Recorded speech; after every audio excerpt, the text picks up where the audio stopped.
மக்களுக்கு நல்லது பண்றதுக்கு அரசியலுக்கு வாங்கடா, கொள்ளை அடிக்கிறது கொலை பண்றதுக்கு கூட அரசியலுக்கு. அவர் 2 தொகுதியில இங்க நிக்கிறாரு. பெரம்பூர் ஒண்ணு, திருச்சி கிழக்கு ஒண்ணு, 2 தொகுதியில் நிக்கிறாரு. அவருடைய வெற்றி வாய்ப்பை நீங்கள் எப்படி கணிக்கிறீங்க சார்? விஜய் அவர்கள் எதிர்நீச்சல் அடித்துக் கொண்டு திராவிட முன்னேற்ற கழகம் அவரை நெசுக்க வேண்டும், பொசுக்க வேண்டும், அமுக்க வேண்டும், எதுக்க வேண்டும், கிரஷ் பண்ணணும்னு நினைச்சிட்டு எத்தனையோ சமாச்சாரங்களை பண்ணாங்க. 5-6 இடையூறுகளை தாண்டி அவர் எதிர்நீச்சல் அடித்து வந்தார். நேற்று பெரம்பூர்ல அடிச்சுட்டாங்க. அது கரூர் மாதிரி இன்னொன்னு பண்ணணும்னு நினைச்சாங்க. மு.க. ஸ்டாலினுடைய ஒரு ஆப்த நண்பர், ஒரு மந்திரியா இருப்பவர், அந்த ஊர்ல 2-3 பஸ் ஸ்பீடா உள்ள விட்டாராமே, அதெல்லாம் வலைதளத்தில் வர ஆரம்பிச்சிருச்சு. அந்த மாதிரி நீங்க ஒவ்வொரு இடத்துக்கும் நீங்க அப்ஸ்டக்கிள்ஸ் கொண்டீங்கன்னா, இடையூறுகளை கொண்டீங்கன்னா, என்னை பொறுத்து மட்டும் விஜயினுடைய தமிழ் வெற்றி கழுவுவதற்கு காண்பிக்கிறது என்றால் ஆன்டி இன்கம்பன்சி அகைன்ஸ்ட் டிஎம்கேவை தான் காண்பிக்கிறது. விஜய் ஒரு தாக்கத்தை ஏற்படுத்துவார் திமுகவிற்கு. குறைந்தது 8 முதல் 10 அமைச்சர்கள், திமுக அமைச்சர்கள் தோல்வி அடைவார்கள்.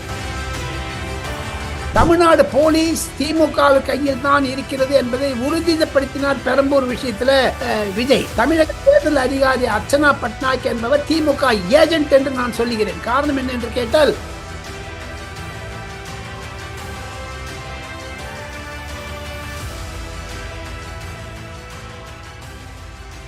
வணக்கம், இது செய்தி மலரின் நேர்காணல் நிகழ்ச்சி. இன்றைய நிகழ்ச்சியில் காணொளி மூலம் நம்முடன் இணைந்திருப்பவர் டெல்லியிலிருந்து மூத்த பத்திரிகையாளர் ராஜகோபால் அவர்கள். வணக்கம் சார். நமஸ்காரம். நமஸ்காரம். நமஸ்காரம். நல்லா இருக்கீங்களா சார்? நல்லா இருக்க. செய்தி மலர் நேயர்களிடம் பேசுவதில் நான் மற்றற்ற மகிழ்ச்சி அடைகிறேன்.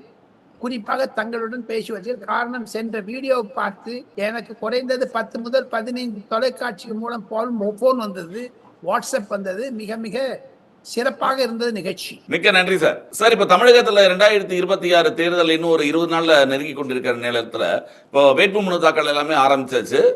6ஆம் தேதி வேட்புமனு தாக்கலுக்காக நாள் குறிச்சிருக்காங்க. இப்போ தமிழகத்துல மிக முக்கியமான விஷயம் என்னன்னா, இதுவரைக்கும் இருந்த 2 திராவிட கட்சிகளுக்கு மாற்றாக இப்போ தமிழக வெற்றி கழகம் விஜய் அவர்கள் வந்திருக்கிறார் அப்படின்னு தமிழகத்தை பொறுத்த வரைக்கும் ஒரு பார்வை இருக்கு. அவர் 2 தொகுதியில இங்க நிக்கிறாரு. பெரம்பூர் ஒண்ணு, திருச்சி கிழக்கு ஒண்ணு, 2 தொகுதியில் நிக்கிறாரு. அவருடைய வெற்றி வாய்ப்பை நீங்கள் எப்படி கணிக்கிறீங்க சார்? விஜய் அவர்கள் எதிர்நீச்சல் அடித்துக் கொண்டு திராவிட முன்னேற்ற கழகம் அவரை நெசுக்க வேண்டும், பொசுக்க வேண்டும், அமுக்க வேண்டும், எதுக்க வேண்டும், கிரஷ் பண்ணணும்னு நினைச்சிட்டு எத்தனையோ சமாச்சாரங்களை பண்ணாங்க. 5-6 இடையூறுகளை தாண்டி அவர் எதிர்நீச்சல் அடித்து வந்தார். ஒரு சமயம் காங்கிரசுடன் பேசிக் கொண்டிருந்தார், அடுத்த சமயம் பிஜேபியுடன் பேசிக் கொண்டிருந்தார். ஆக இந்த 2 கட்சிகளுமே அவர் மீது மோகம் இருக்கிறது. இன்று காலை சென்னை வந்திருந்தவர் ராம்தாஸ் அட்டாவலே என்று சொல்லக்கூடிய அம்பேத்கர் கட்சி, ரிப்பப்ளிகன் பார்ட்டி ஆஃப் இந்தியா என்று சொல்லக்கூடிய மும்பையிலும் மகாராஷ்டிராவில் இருப்பவர். அவர் செய்தியாளர்களிடம் பேசும்போது என்கிட்ட பேசினார். சாயங்காலம் போகும்போது அவர் சொன்னாரு, விஜயோட என்டிஎம் சேர்ந்து ஆட்சி அமைக்க போது கூட்டணி ஆட்சி தான் இருக்கும்ன்ற மாதிரி அடிச்சு விட்டார். அவர் ரொம்ப ரொம்ப விஷயம் தெரிஞ்சவங்க. ராம்தாஸ் அட்டாவலே சிரித்து பேசுவாங்க. அம்பேத்கருக்காக அவ்வளவு சேவை செய்திருக்கிறார். அவர் சொல்லுகிறார், தமிழ் வெற்றி கழகத்திற்கு தலித் ஓட்டுகள் அதிகமாக வர வேண்டியது, நான் தலித் கம்யூனிட்டி வருகிறேன், கம்யூனிட்டில வரேன் அப்படிதான் சொல்லிக்கிறார். அந்த விஷயத்தை வச்சு பாத்தீங்கன்னா, ஒண்ணு கரூருக்கு அடுத்தது சுப்ரீம் கோர்ட்ல நீதி கிடைச்சது. சுப்ரீம் கோர்ட்டினுடைய அறிக்கை, ஸ்பெஷல் இன்வெஸ்டிகேட்டிங் டீம் நாளை மறுநாள் சார்ஜ் ஷீட் தாக்கல் செய்ய இருக்கிறார்கள். அதில் திமுக அரசாங்கம் செந்தில் பாலாஜி மீதும் அல்லது விஜய் மீதும் கூட போனாலும் போடுவாங்க. ஒரு உண்மை தெரிந்தாக வேண்டும். 41 பேர் இறந்ததற்கு அதற்கு எதிர்நீச்சல் செய்து கொண்டு வந்தார். அடுத்ததாக ஜனநாயகம், அதற்கும் சமாதானம் கிடைத்து விட்டது. தமிழ் திருநாள் ஏப்ரல் 14க்கு அப்புறம் அதை ரிலீஸ் பண்ணுவாங்கன்னு சொல்லிட்டு இருக்காங்க. அதுல வெற்றி கிடைச்சது. அதெல்லாம் முடிஞ்சிட்ட அப்புறம் சங்கீதா விட்டாங்க நடுவுல. அந்த ஒரு 3 இடையூறுகளை பண்ணிட்டு பாத்தீங்கன்னா, நேற்று பெரம்பூர்ல அடிச்சுட்டாங்க. அது கரூர் மாதிரி இன்னொன்னு பண்ணணும்னு நினைச்சாங்க. சப்போஸ் மு.க. ஸ்டாலினுடைய ஒரு ஆப்த நண்பர், ஒரு மந்திரியா இருப்பவர், அந்த ஊர்ல 2-3 பஸ் ஸ்பீடா உள்ள விட்டாராமே, அதெல்லாம் வலைதளத்தில் வர ஆரம்பிச்சிருச்சு. அந்த மாதிரி நீங்க ஒவ்வொரு இடத்துக்கும் நீங்க அப்ஸ்டக்கிள்ஸ் கொண்டீங்கன்னா, இடையூறுகளை கொண்டீங்கன்னா, என்னை பொறுத்து மட்டும் விஜயினுடைய தமிழ் வெற்றி கழுவுவதற்கான கூட்டம் இதை எதிர்பார்க்கிறது, எதை காண்பிக்கிறது என்றால் ஆன்டி இன்கம்பன்சி அகைன்ஸ்ட் டிஎம்கேவை தான் காண்பிக்கிறது. அதனால விஜய்க்கு ஒரு ஒரு ஒரு முக்கியமான திருப்பம், அவர் என்னை பொறுத்து மட்டும் 40 சீட் அடிச்சிருவாங்க. ஆஹா. இப்போ இப்போ நீங்க சொல்றபடி பாத்தீங்கன்னா, தேர்தலுக்கு அப்புறம் இப்ப நீங்க சுவர் சொன்ன மாரி தேர்தலுக்கு அப்புறம் ஒரு தொங்கு சட்டசபை அமையக்கூடிய வாய்ப்புகள் இருக்கா? யாருக்கு மெஜாரிட்டி கிடைக்கிறதுக்கான வாய்ப்புகள் குறைவா இருக்கா? 234 தொகுதிகளை நாம் பிரிக்க வேண்டாம். பர்சன்டேஜ்க்கே போகாதீங்க. ம். டிவிகேக்கு 30%, 25% சீட்ல வாங்க நீங்க இப்போ. சரி. 234 சீட்ல ம். 34 சீட்டை விஜய் எடுக்கிறான்னு வச்சுங்க, 40 இல்ல, ம். மீதி 200. ம். அந்த 200ல ம். திமுக 100, அதிமுக 100ன்னு பாத்தீங்கன்னா, என்னுடைய எஸ்டிமேஷன் படி ம். அதிமுகவுடைய கூட்டணிக்கு குறைந்தது ஒரு 110, 115 சீட்ல வந்து நிறுத்திடுவாங்க. ம். திமுகவிற்கு, திமுக என்று இண்டிவிஜுவலா பாத்தீங்கன்னா ம். ம். 35 முதல் 40 சீட்டுக்கு மேல வராது. ம். விஜயனுடைய அளவும் திமுக அளவும் ஒன்னாயிடும். அதுதான் விஜய் ஒரு தாக்கத்தை ஏற்படுத்துவார் திமுகவிற்கு. ம். குறைந்தது 8 முதல் 10 அமைச்சர்கள், திமுக அமைச்சர்கள் தோல்வி அடைவார்கள். ஆஹா.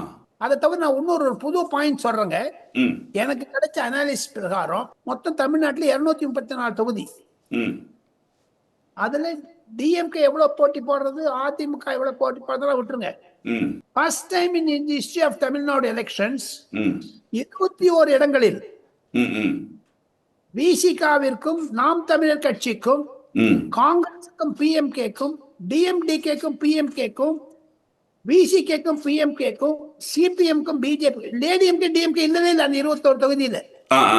அந்த 21 தொகுதியை தங்களுடைய செய்தி மலர் நேயர்களுக்கு நான் குறிப்பிட ஆசைப்படுகிறேன்.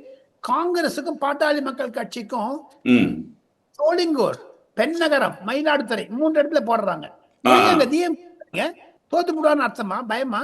21 உங்களுக்கு மெஜாரிட்டி போயிடுங்களேன். 234 21 கழிச்சு மீது எவ்வளவு, அதுதான் உங்களுக்கு. அப்ப how to you get majority? ஆக மொத்தம் பிரேமலதாவும் அன்புமணியும் நேரடியாக போட்டி போடக்கூடிய இடங்கள் தர்மபுரி, போலூர், சேலம் வெஸ்ட், விருதாச்சலம். இது நான் உங்களுக்கு எழுதி வச்சு உங்களுக்கு படிக்கிறேன், உங்களுடைய தெரிஞ்சுக்கிட்டோம். ஏன்னா உங்க செய்தி மலர் நேயர்கள் பல மாவட்டங்களில் இருக்கிறார்கள் தமிழகத்தில். இப்ப விடுதலை சிறுத்தை கட்சிக்கும் பாட்டாளி மக்கள் கட்சிக்கும் பாருங்க, காட்டுமன்னார்கோவில், திருப்போரூர், இங்க ஏங்க டிஎம்கே போட்டி போடல? பயந்தாங்களா சார்? விஜயனுடைய ஆதிக்கத்தினால இவங்க எல்லாம் 2 பேருக்குமே விட்டுட்டாங்களே அப்படி. அதே மாதிரி பாத்தீங்கன்னா CPM versus BJP, Marxist versus பாஜக, கந்தர்வகோட்டை, பத்மநாபபுரம், இது கன்னியாகுமரியில இந்த சீட்டை கேட்டு வாங்கியிருக்காங்க அவங்க சிபிஎம். பிஜேபி ஜெயிக்கும். இப்ப பாருங்க, காங்கிரஸுக்கும் பிஜேபிக்கும் நேரடி மோதல் தமிழ்நாட்டுல. மொத்தம் 5 இடம் இருக்குங்க. அந்த 5 இடத்துல உதகமண்டலம், அறந்தாங்கி, விளவங்கோடு, கிள்ளியூர், கொளச்சல் எல்லாமே ராமநாதபுரம், இது கன்னியாகுமரி, குமரி மாவட்டம் தான். காங்கிரஸுக்கு அங்க சிறுபான்மை வாக்குனால காங்கிரஸ் அங்க பாக்குறாங்க. ஆக மொத்தம் இந்த டெமோகிராஃபி பாத்தீங்கன்னா தமிழ்நாடு 234 தொகுதியில காங்கிரஸ் வர்சஸ் டிடிவி தினகரன், காரைக்குடி, நாங்குநேரி 2த்துலயும் அங்க டிடிவி தினகரன் ஜெயிச்சார். ரெட்டையில போடல, அவங்க வந்து இதுல டார்ச் லைட்ல போடுறாங்க. காங்கிரஸ் கை. ஆனா கல்லிங்கிற இடத்துல சிபிஐக்கும் பிஜேபிக்கும் இருக்குது. ஆக மொத்தம் 3 இடங்களில் கம்யூனிஸ்ட் எதிர்க்கிறது பாஜக. அப்புறம் ஒண்ணு பாருங்க, விடுதலை சிறுத்தை கட்சிக்கும் டிடிவி தினகரனுக்கும் ஒரே ஒரு இடங்க பெரிய குளம். அங்க டிடிவி தினகரன் ஜெயிச்சிருவாரு, விசிக்கு தோத்து போயிடும். அப்புறம் கிள்ளியூர் கம்யூனிஸ்டுக்கும் பிஎம்கேக்கும் இருக்குது, அன்புமணி ராமதாஸ்க்கும். அங்க அன்புமணி ராமதாஸ் ஜெயிச்சிருவாரு. இப்ப பாத்தீங்கன்னா 2021 11 இடம் தான் இந்த மாதிரி ஃபைட் பண்ணாங்க. இப்ப 21 இடமா ஆயிடுச்சு. ஆக மொத்தம் திமுகவும் அதிமுகவும் தங்களுடைய ஆதிக்கத்தை குறைக்கிறார்கள். இதனால தான் இன்று ஒரு ஆங்கில பத்திரிகைக்கு பேட்டி கொடுத்திருக்கக்கூடிய திருமாவளவன், நான் ஏன் லோக்சபாவில் கண்டெஸ்ட் பண்ண போதில் ஸ்டேட் அசம்பிளிக்கு வரேன்னு சொல்றாரு. அவர் சொல்றாரு, ஒரு பெரிய குண்டை தூக்கி போட்டிருக்காரு, பாஜக வந்து திமுகவை பிளக்கும், அதை காப்பாற்றுவதற்காகத்தான் நான் செய்தேன் என்று. ஏங்க அவ்வளவு பயப்படுறீங்க பாஜகவுக்கு? தமிழ் வெற்றி கழகத்துக்கும் பாஜகவுக்கும் கூட்டணி வரும் அத்தாவிலே சொல்றாரு, ராமதாஸ் அத்தாவிலே சொல்றாரு. அங்க திமுக வந்து விஜயை பார்த்து பயப்படுது. ஆனா பயப்படுறது வெளில சொல்லாம டெல்லி கண்ட்ரோல்ங்கிற ஸ்டாலின். இப்ப ஸ்டாலினுடைய கண்ட்ரோல் பி. சிதம்பரம் தானே, இப்ப அவர் தானே ரிமோட் கண்ட்ரோல்ல இருக்காரு. இதுதாங்க தமிழ்நாடு அரசியல் என்று நான் நினைக்கிறேன். இல்ல இந்த இந்த கூட்டணிகள் இல்லாம இருக்கிறது, தனியா நிக்கிறது விஜய்க்கு வந்து ஒரு பலம் நினைக்கிறீங்களா, பலவீனம் நினைக்கிறீங்களா? ரெண்டுமே இருக்குங்க. அதுல பலம் பலவீனம் ரெண்டு பேரும். பல தான் உங்களுக்கு காமன், அதனால வீங்கமும் இருக்கிறது, அது கொஞ்சம் நெகட்டிவ் இருக்குங்க. என்னை பொறுத்த மட்டும் 1967 நான் தமிழக சட்டமன்ற தேர்தலை உன்னிப்பாக கவனித்துக் கொண்டு வரேன். இளம் நிருபராக இருந்தேன் தினமணியில், சென்னையில். டெல்லி வந்ததுல பாக்குறேன். இந்த வந்து ஃபர்ஸ்ட் டைம் விஜய்க்கு வந்து துணிச்சலாக எதிர்நீச்சல் அடித்துக் கொண்டு வருகிறார் விஜய். எதிர்நீச்சல் போடுவார் கண்டிப்பாக. அவரை தோக்க வேடிக்க வேண்டும் என்று ஆம்புலன்ஸ், பஸ், யானை, பூனை, பாம்பு எல்லாத்தையும் விடுவாங்க. ஒன்னு போக பாருங்க, நாளைக்கு திருச்சியில பாருங்க, ஏதாவது பாம்பு விடுவாங்க. தமிழ்நாடு போலீஸ் திமுக கையில் தான் இருக்கிறது என்பதை உறுதிப்படுத்தினார் பெரம்பூர் விஷயத்துல விஜய். தமிழக தேர்தல் அதிகாரி அர்ச்சனா பட்நாயக் என்பவர் திமுக ஏஜென்ட் என்று நான் சொல்லுகிறேன். காரணம் என்ன என்று கேட்டால், பாதுகாப்பு கொடுக்க முடியாத தேர்தல் அதிகாரி என்னங்க, central chief election commissioner Gyaneshwar DMK ஏஜென்டாங்க.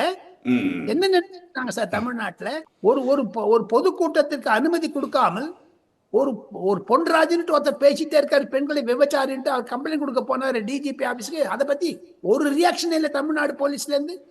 Tamil Nadu போலீஸ்க்கு மானம் இல்லாத போலீஸ்ங்க சொல்றேன். இல்ல இவ்வளவு பிரஷர் அவங்களுக்கு விஜய் கொடுக்கும் போது இது மக்கள் மத்தியில ஒரு அனுதாபத்தை தேடி தருமா? சார் வந்துடுச்சுங்களே, நீங்க வீடியோ எல்லாம் பாத்தீங்கன்னா என்கிட்ட ஒரு 10 வீடியோ இருக்குங்க, நான் அனுப்புறேன் உங்களுக்கு. 10 வீடியோ பொதுமக்கள் போடுகிறது. விரோதத்தில் இருக்காங்க திமுக மேல. நீ 1000 ரூபாய் கூட 8000 ரூபாய் கூட கூப்பனை கூட கிழிச்சு போட்டு வச்சுக்கோ, என்ன வேணா பண்ணிக்கோ. பட் நெட் ரிசல்ட் விஜய் மீது ஒரு அனுதாபாலை. அதை எப்படி கன்வெர்ட் பண்ண போறாரு இன்னும் 10 நாள்லங்க தெரியாதுங்க. ஏன்னா 10 நாள் 20 நாள் என்பது ஒரு சுரிய காலம். 75 வருடமாக இருந்த திமுகவும் 50 ஆண்டுகளாக இருக்கக்கூடிய அதிமுகவும் ஒரு நபர் விஜய் மீதும் பாஜக மீதும் திமுக ஏன் அலற வேண்டும், பயப்பட வேண்டும்? காரணம், அங்க பதவி போடுதுங்கிறத பாக்குறாங்க அவங்க. 10 அமைச்சர்கள் தோல்வியுடையார்கள் பார்த்துட்டாங்க. 10 மினிஸ்டர்ஸ். இதுலதான் ஒரு டவுட் இருக்கு. நீங்க சொன்னீங்க மாதிரி ஆன்டி கம்பல்சி இருக்கு இல்லையா, அது வந்து யாரோட ஓட்டை விஜய் பிரிப்பாரு அப்படின்றது ஒண்ணு இருக்கு. ஒருவேளை திமுகவுக்கு எதிரான ஓட்டுகள் வந்து ஸ்பிளிட் ஆகுமா, இல்ல அது விஜயிடம் போய் சேரும் நினைக்கிறீங்களா? எல்லா கட்சிக்கும் ஒரு 2-5% ஓட்டை பிரிச்சிருவாங்க, எல்லா கட்சியும் யூனிஃபார்மா. அப்ப அதுவே தொங்கு சபையாயிடும். நீங்க திமுக இருந்து 1% எடுக்கிறான்னு வச்சுங்க, அதிமுக 1% எடுக்கிறான்னு வச்சுங்க, இதுல காலியா போறது விடுதலை சிறுத்தை கட்சி முழுக்கலுமே ஏப்பம் விட்டுருவாரு சாப்பிட்டுட்டு டோட்டலா. அதனாலதான் இப்ப திருமாவளவன் எம்எல்ஏ வராருங்க. அவருக்கு 2 சைட்லயும் மோடத்துக்கு 2 பக்கம் இடி, மிருதங்கத்துக்கு 2 பக்கம் அடிங்கிற மாதிரி அவர் திருமாவளவன் வந்து டிஎம்கே ஆட்சிக்கு வந்துன்னா துணை முதலமைச்சர், டிஎம்கே ஆட்சிக்கு வரலன்னா விடுதலை சிறுத்தை கட்சிக்கு சமாப்தி ஆயிடும். எப்படி உத்தரப்பிரதேசத்தில் மாயாவதியும் காஞ்சிராமும் இருக்கிற எல்லாம் போனாங்களோ அது மாதிரி.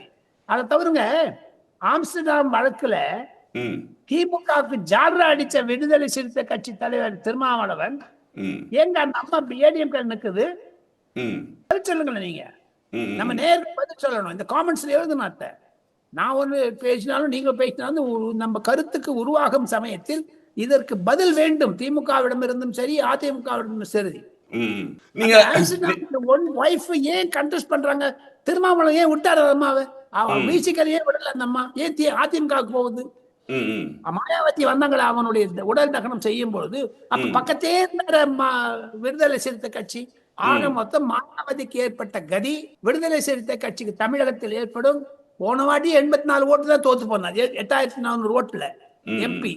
இந்த வாட்டி பயந்து போய் தான் எம்எல்ஏ இருக்கிறார். தெரியுமா உங்களுக்கு? விஜய் சாப்பிட்டு விடுவார்.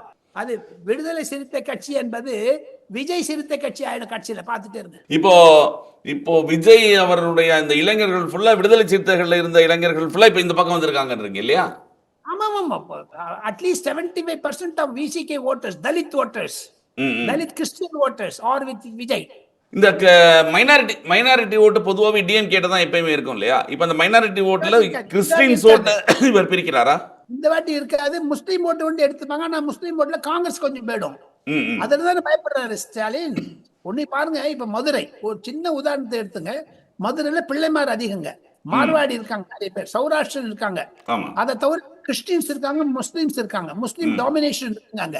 ம், ம். இந்த திருப்பரங்குன்ற விஷயத்துக்கு அப்புறம் பழனிவேல் தியாகராஜனுக்கு டப்பா கட்டி விட்டுருவாங்க. அந்த குஷ்பு சுந்தருடைய ஹஸ்பண்ட் வின் பண்ணாலும் சான்ஸ் கிடையாது, வின் பண்ணுவார் ரெட்டால. மதுரை மத்திய தொகுதியில.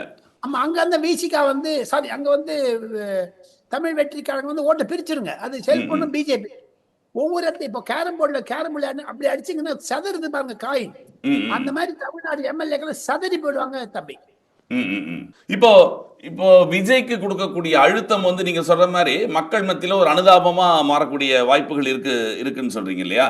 இது சரியானபடி போய் சென்றடைந்தால் அந்த ஓட்டு ஃபுல்லாவே அவர் பக்கம் வந்துடும் இல்லையா? வெயிட் பண்ணி தான் பார்க்கணும். இன்னும் கேம்பெயின் எவ்வளவு சூடு பிடிக்குதுன்னு பார்க்கணுங்க. ஏன்னா நாளைக்கு திருச்சியில வேற ஏதாவது வம்பாச்சுன்னா, கரூர் மாதிரி ஆச்சுன்னா என்ன ஆகுது? அதுக்கு தான் துடிதுடிப்புன்னு இருக்கிறார்கள் திமுக அமைச்சர்கள் 2-3 பேர் இதுக்கே வேலையில இருக்காங்க. இல்ல இப்ப எல்லாருமே கேம்பெயின் பண்றதுக்கு, தேர்தல் பிரச்சாரத்துக்கு எல்லா கட்சியும் தான் போறாங்க, எல்லா இடத்துலயும் கூட்டம் வருது. இவருக்கு சொல்லும் போதே அந்த இடத்துல கூட்டம் வருதுன்னு ஒரு காரணத்தை சொல்றாங்கன்னா, பாதுகாப்பு பண்ண வேண்டியது யாருடைய கடமை அப்படின்னு ஒரு கேள்வி வருதுல்ல? ஆமா ஆமா, அது அது அந்த அந்த கடமை தமிழ்நாடு அரசாங்கத்திற்கு தான் இருக்கு. டைரக்டர் ஜெனரல் ஆஃப் போலீஸ் தான் இருக்குங்க. அதை தவிர தேர்தல் விதிமுறைகள் இருப்பதால தமிழக அரசுக்கு சம்பந்தம் கிடையாது, எல்லாமே தேர்தல் கமிஷன் தான் அப்படின்றாரு சேகர் பாபு போன்ற மினிஸ்டர்லாம்.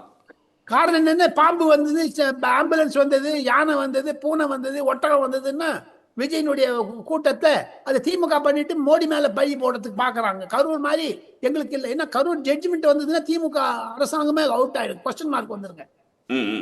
எப்படி திருப்பரங்குன்றத்துல வந்து நீ தீபம் ஏத்துன்னு சொல்லிட்டு இவங்க ஏத்தாத பண்ணாங்களோ, அதே மாதிரி இவங்க வந்து சிபிஐக்கு ஒத்தாசை பண்ணாத இருந்தாங்களோ, அந்த மாதிரி தான் திருப்பி பண்ண போறாங்க. அதுதான் பாருங்க, நிச்சயம் பாருங்க, நாளை கரூர்ல ஏதாவது ஒரு விபத்து ஏற்படுதுன்னா ராஜு பாருங்க. இதுல திருச்சியில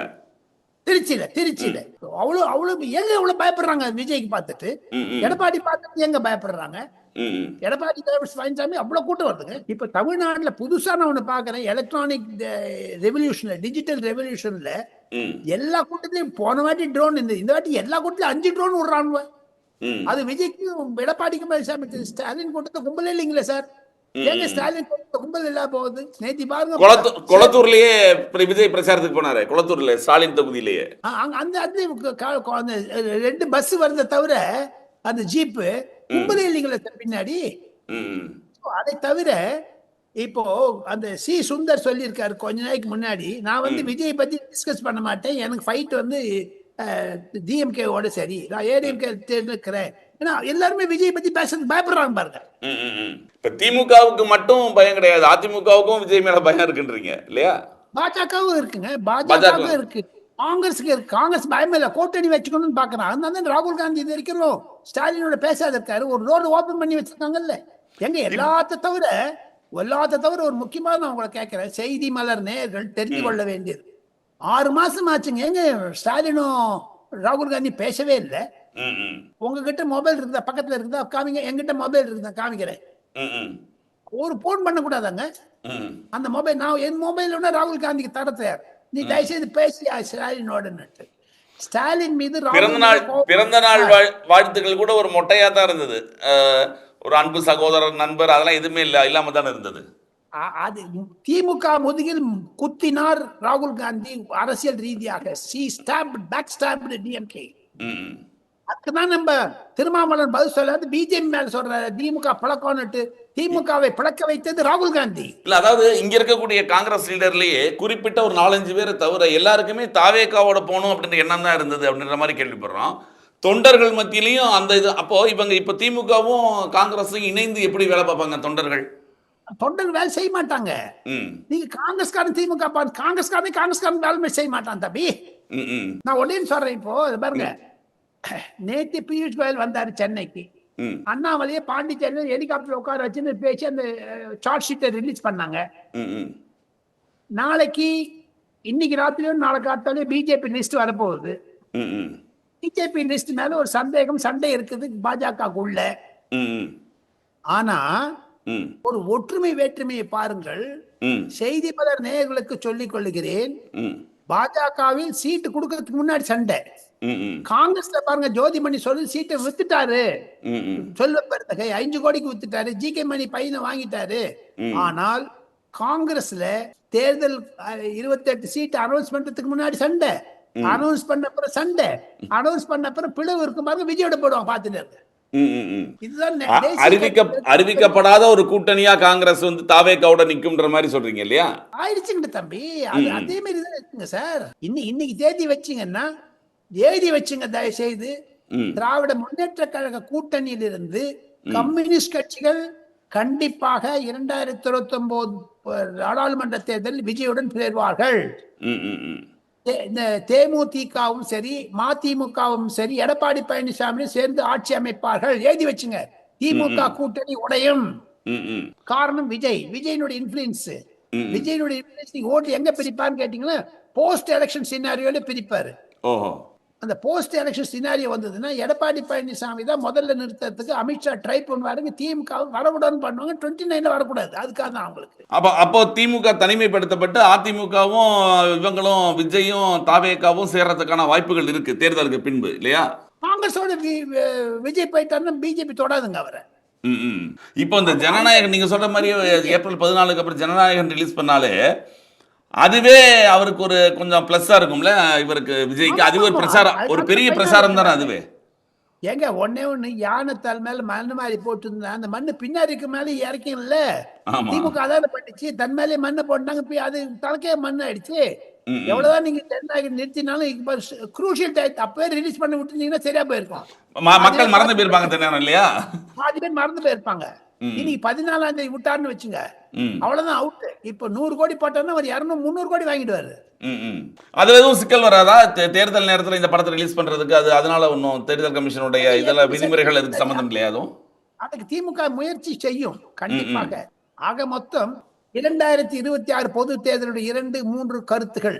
ம், தமிழகத்தில் தொங்கு சபை, ம், எடப்பாடி பழனிசாமி தலைமையில் கூட்டணி ஆட்சி, ம், திமுக 10 அமைச்சர்கள் தோல்வி அடைவார்கள். ம். இந்த போட்டி விஜய்க்கும் உதயநிதிக்கும் தான் தவிர ரெட் ஜெயண்ட்டுக்கும் தமிழ் வெற்றி கழகத்துக்கும் தவிர இது கொள்கை கூட்டணியோ அல்லது சித்தாந்த கூட்டணியோ கிடையாது. தேர்தலுக்கு பிறகு கண்டிப்பாக ராகுல் காந்தி விஜயுடன் செல்வார். ராகுல் காந்தி சென்னை பிரச்சாரத்திற்கு வர மாட்டார். மிக்க நன்றி. உங்களுடைய 2026 தேர்தல் கருத்து கணிப்புகள் பற்றி எங்களுக்கு மிக்க நன்றி. நிகழ்ச்சியில் கலந்து கூட தங்கள் மேலான கருத்துக்களை தெரிவித்ததற்கு நன்றி சார். தேங்க்யூ.